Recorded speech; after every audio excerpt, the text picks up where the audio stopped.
Judul, Sang Penjaga Waktu. Di sebuah desa kecil bernama Silam, ada sebuah menara jam besar yang berdiri megah di tengah alun-alun. Menara itu bukan hanya penunjuk waktu bagi penduduk desa, tetapi juga dipercaya memiliki kekuatan magis yang menjaga harmoni desa dari segala bencana. Di dalamnya tinggal seorang pria tua bernama Pak Raffi, sang penjaga waktu. Pak Raffi adalah pria berusia 70-an dengan janggut putih panjang dan sorot mata yang bijaksana. Tugasnya sederhana, tetapi tak sembarang orang bisa melakukannya.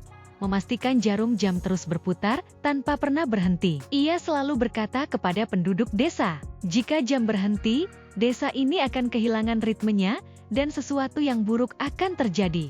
Setiap pagi, sebelum ayam berkokok, Pak Raffi mendaki 100 anak tangga menara itu untuk memutar engkol besar yang menggerakkan roda gigi jam.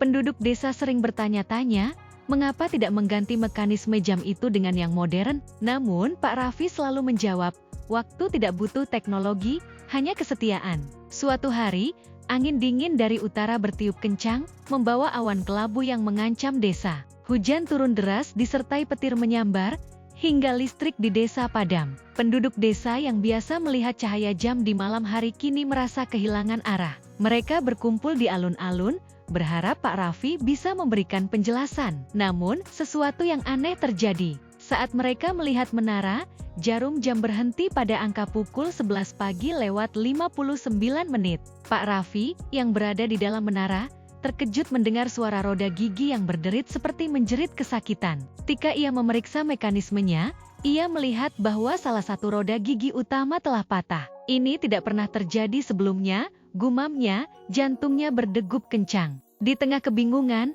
seorang gadis kecil bernama Lira mengetuk pintu menara. Ia adalah cucu Pak Raffi, seorang anak yang selalu penasaran tentang menara jam. Dengan napas tersengal, ia berkata, "Kakek, aku melihat sesuatu di hutan tadi. Cahaya aneh yang memancar seperti bintang jatuh. Mungkin itu bisa membantu memperbaiki jam." Pak Raffi ragu, tetapi ia tahu waktu sedang melawan mereka. Bersama Lira, ia bergegas ke arah hutan.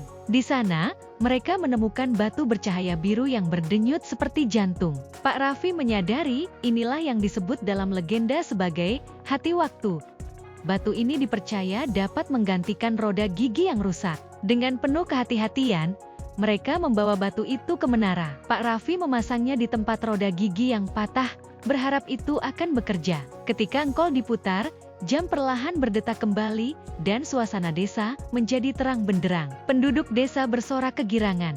Hujan berhenti, dan langit menjadi cerah kembali. Pak Raffi memandang Lira dengan mata penuh haru. "Kau adalah penjaga waktu yang baru," katanya sambil tersenyum. Sejak saat itu, Lira menggantikan Pak Raffi sebagai penjaga waktu, membawa semangat muda dan rasa tanggung jawab yang besar. Menara jam tetap berdiri tegak, menjadi saksi bisu dari perjalanan waktu yang terus berputar, menjaga desa Silam dalam kedamaian dan harmoni. Pesan moral, tanggung jawab yang kita emban adalah bentuk pengabdian yang menjaga kehidupan tetap berjalan. Dan setiap generasi memiliki peran untuk menjaga ritme kehidupan itu. Semoga cerita ini menghibur.